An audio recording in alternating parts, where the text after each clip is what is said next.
నాకు అత్యంత ప్రియమైనటువంటి వారులారా, మీ అందరికీ నా హృదయపూర్వక వందనాలు. మరి మత్తయి సువార్త 18వ అధ్యాయం చదువుకుందాం.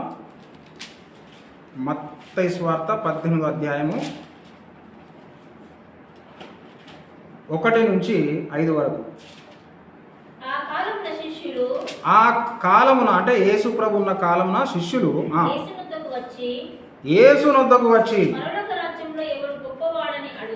పరలోక రాజ్యములో ఎవడు గొప్పవాడని అడుగగా ఆయన ఒక చిన్న బిడ్డను తన యొద్దకు పిలిచి వారి మధ్యను నిలవబెట్టి ఇట్లా నేను మీరు మార్పు నొంది బిడ్డల వంటి వారైతేనే గాని పరలోక రాజ్యంలో ప్రవేశింపరని మీతో నిశ్చయముగా చెప్పుచున్నాను. కాగా ఈ బిడ్డ వలె తను తాను తగ్గించుకుని వాడెవడో వాడే పరలోక రాజ్యములో గొప్పవాడు. మరియు ఇలాంటి వారిని నా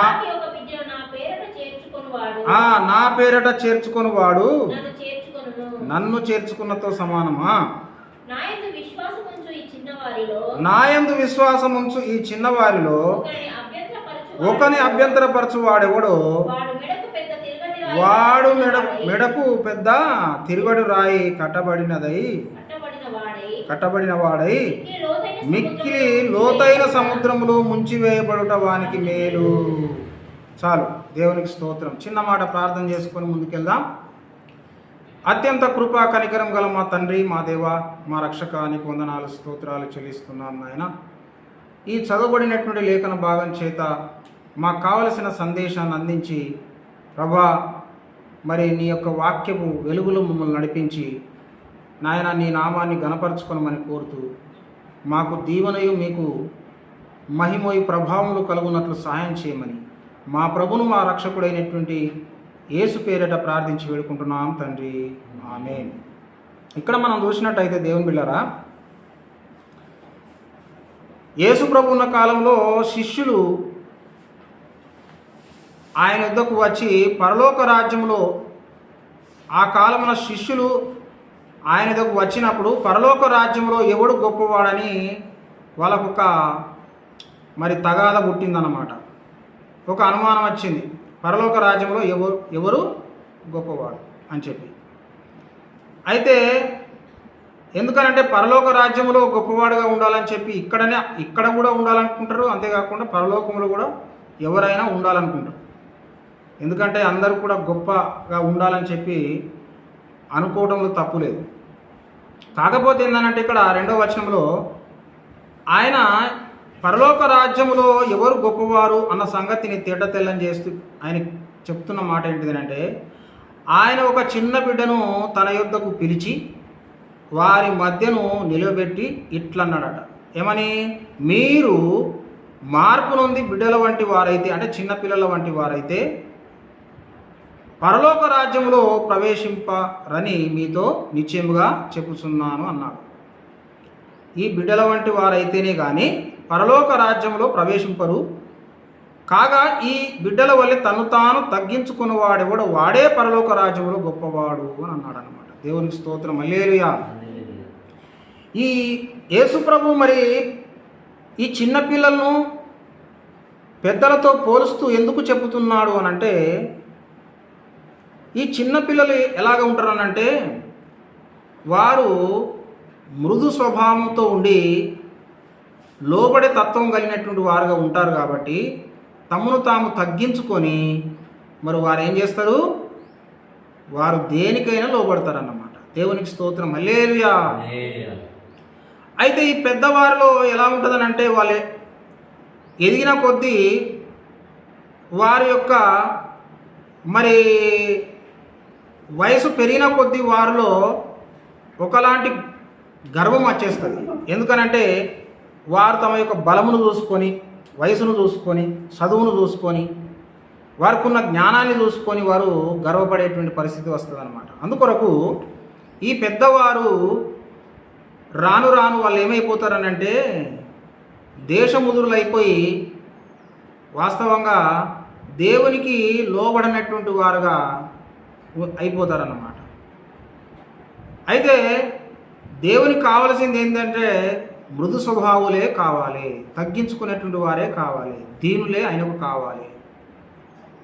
అంతేకాకుండా మరి విరిగిన నలిగిన మనస్తత్వం కలిగినటువంటి వారే కావాలి. దేవునికి స్తోత్రం కలుగును గాక. హల్లెలూయా.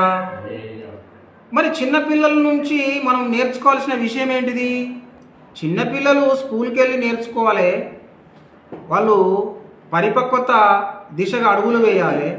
కాలానుగుణంగా వారు మంచి చెడులు వివేచించేటువంటి ఆలోచన పరులై వారు ముందుకోవాల్సినటువంటి ఆవశ్యకత మరి వాళ్ళ యొక్క భవిష్యత్తు ముందుంది.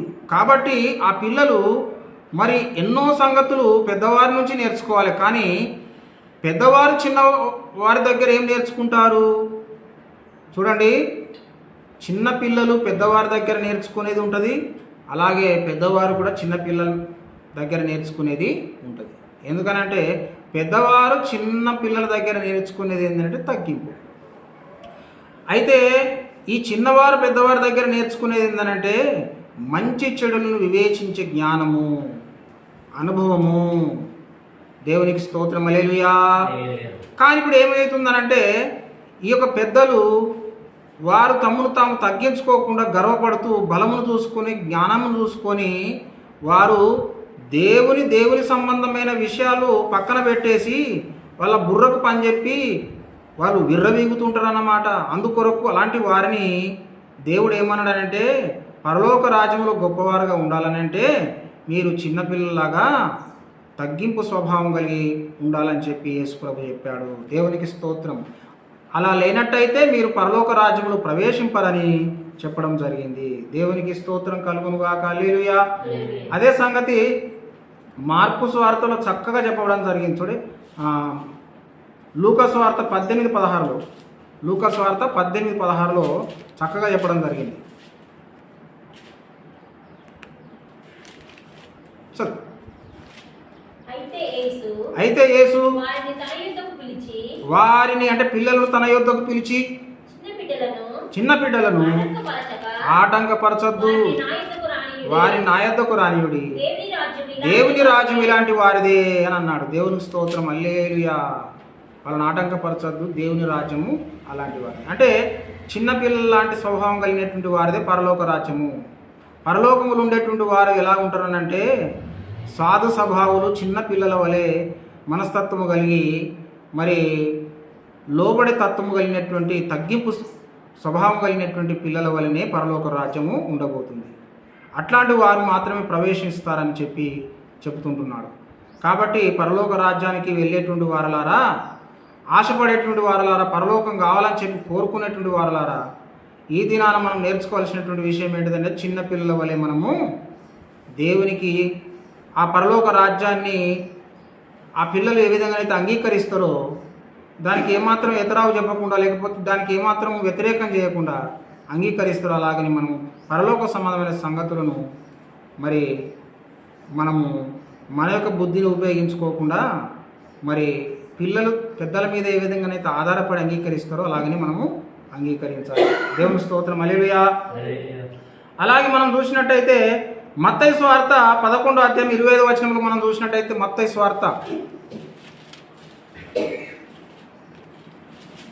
11:25లో ఒక చక్కని మాట ఉన్నది. ఏంటిదనంటే ఆ సమయమున యేసు చెప్పినదేమనగా తండ్రి ఆకాశమునకును భూమికిని ప్రభువా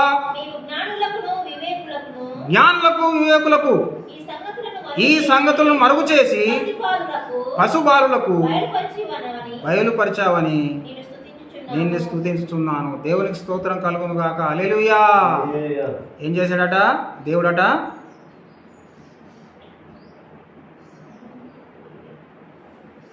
ఆకాశములకు భూమికి ప్రభువా నీవు జ్ఞానులకు వివేకవంతులకట ఈ సంగతులు మరుగు చేసిండట. ఏ సంగతులు? పరలోక సంబంధమైన మర్మాలు మరుగు చేసిండట. అయితే పశుబాలులకు తెలియపరిచిండట. పశుబాలులకు ఎందుకు తెలియపరిచాడు అని అంటే వారిది ఓపెన్ మైండ్, వారు తొందరగా అంగీకరించే మనస్తత్వం, బండరాయిలాగా కఠినమైనటువంటి బండరాయిలాగా ఉండదు. అంతేకాకుండా పాకురు పట్టినటువంటి బండరాయిలాగా ఉండరు. వారు ఎలా ఉంటారు? నిష్కల్మషంగా, నిష్కపటంగా, వారు కల్లా కపటం లేనటువంటి పిల్లలు. కాబట్టి దేవుడట అలాంటి వారికి ఈ పరలోక సంబంధమైనటువంటి సంగతులను బయలుపరిచాడట. దేవునికి స్తోత్రం, హల్లెలూయా. యేసు ప్రభు యెరూషలేమునకు ఆ గాడిద పిల్ల మీద ఎక్కి వస్తుంటున్నటువంటి సందర్భంలో మట్టల ఆదివారం నాడు ఒక సంఘటన ఏం జరిగిందని అంటే పశుబాలు వచ్చి యేసు ప్రభువుకు జయము జయము జయము అని చెప్పి కేకలు వేస్తున్న సందర్భంలో అక్కడ కూడా మరి యేసు ప్రభు ఈ సంగతులు చెప్పాడన్నమాట. వారి నోట స్తోత్రం ఉంచుదును అన్నమాట ప్రవచనాత్మకంగా రాయబడినటువంటి సంఘటన అక్కడ మనం చూస్తుంటాం. కాబట్టి దేవుని బిడ్డలారా, మరి దేవుడు ఏం చేశాడు? పశుబాలుర చంటి పిల్లల యొక్క నోట స్తోత్రము చేశాడట. చూడండి, మత్తయి సువార్త 21వ అధ్యాయము 16వ వచనం.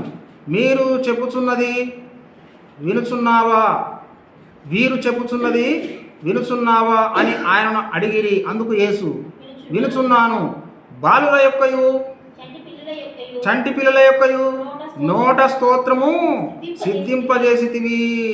దేవుని స్తోత్రము చేయడానికి వారికి ఎలాంటి ఆటంకము లేదు. కానీ పెద్దలు చిన్నపిల్లలాగా మరి నిష్కపటంగా దేవునికి స్తోత్రం కూడా చెప్పలేరు. ఎందుకనంటే వారికి గర్వభంగం అయిపోతుంది. బిడియంతో ఉంటారు, వారి కిరీటము కింద పడిపోతుంది, వారి యొక్క తెలివితేటలు వారి చెవులకి కారుతున్నాయి. కాబట్టి వారు ఆ చిన్నపిల్లలాగా బాహాటంగా దేవుని స్తుతించరు. కానీ చిన్నపిల్లలకు ఎలాంటి ఆటంకం లేదు కాబట్టి, ఎలాంటి మోహమాటం లేదు కాబట్టి దావీదునకు జయము, దావీదు కుమారునికి జయము, దావీదు కుమారునికి జయము అని చెప్పి స్తోత్రములు దేవునికి ప్రభువైన యేసుక్రీస్తుకు అర్పించారు. ఎందుకనంటే 15వ వచనం చెప్తుంది అక్కడ, దావీదు కుమారునికి జయము అని దేవాలయంలో కేకలు వేయుచున్న చిన్నపిల్లను చూచి కోపముతో మండిపడ్డారట కొందరు. కానీ వాళ్ళు ఎంతమంది కోప్పడ్డా చిన్నపిల్లలు మరి యేసు ప్రభువును బాహాటంగా ఆయనను స్తుతించడము మానలేదు. కాబట్టి దేవుని బిడ్డారా, చిన్నపిల్లలు లాంటి మనస్తత్వం కలిగి ఉండాలి. ఎందుకంటే చిన్నపిల్లలు వారు సులువుగా లోబడే మనస్తత్వం ఉంటుంది. అంతేకాకుండా చిన్నపిల్లలు వాళ్ళు నమ్ముతారు అంతే. ఒకసారి ఏం జరిగిందట అంటే ఒక రైలు ప్రమాదానికి గురయ్యే పరిస్థితి ఉన్నదట. అందులో ప్రయాణికులు అందరూ కూడా భయపడుతున్నారట. భయపడుతున్న సందర్భంలో అక్కడ ఒక చిన్న పాప ఉన్నదట. ఆ పాప మాత్రం భయపడడం లేదట. అయితే ఒక ఆయన అడిగాడన్నమాట, అమ్మ నువ్వు ఎందుకు భయపడడం లేదని అంటే ఆమె అన్నదట, ఆ యొక్క రైలు నడిపించేది ఎవరో కాదు మా నాన్నని అని అన్నదట. దేవునికి స్తోత్రం, హల్లెలూయా. ఎందుకంటే నాన్న మీద తనకు నమ్మకం ఉన్నది. చాలామంది దేవుని దగ్గరికి వస్తారు, దేవుడా దేవుడు అంటారు. ఆ పరలోక తండ్రిని, ఆ పరలోక దేవుణ్ణి తమ నాన్నగా నమ్మరు. దేవుని నమ్మి కూడా మరి చంచల మనస్కులై, దేవుని నమ్మి కూడా చంచల మనస్కులై ప్రతి చిన్న చిన్న విషయాలు కూడా భయపడుతూ ఉంటుంటారు. ఇక వారికి దేవుడు పెద్ద పెద్ద విషయాలను ఎలా చెప్తాడు? చెప్పడు. కాబట్టి దేవుని చిత్తం నెరవేర్చేటువంటి వారు మరి దేవుని పైన ఆధారపడి నమ్మాలి. చిన్నపిల్లల వలె నమ్మాలి, నిష్కపటంగా ఉండాలి. అలాంటి వారిని మాత్రమే పరలోక రాజ్యంలో ప్రవేశిస్తారు. అలాంటి వారికి దేవుని యొక్క మర్మాలు బయలుపరుస్తాడు. అలాంటి వారు పరలోకంలో గొప్పవారుగా ఉంటారు. దేవుడి మాటలు దీవించి ఆశీర్వదించును గాక. ఆమేన్.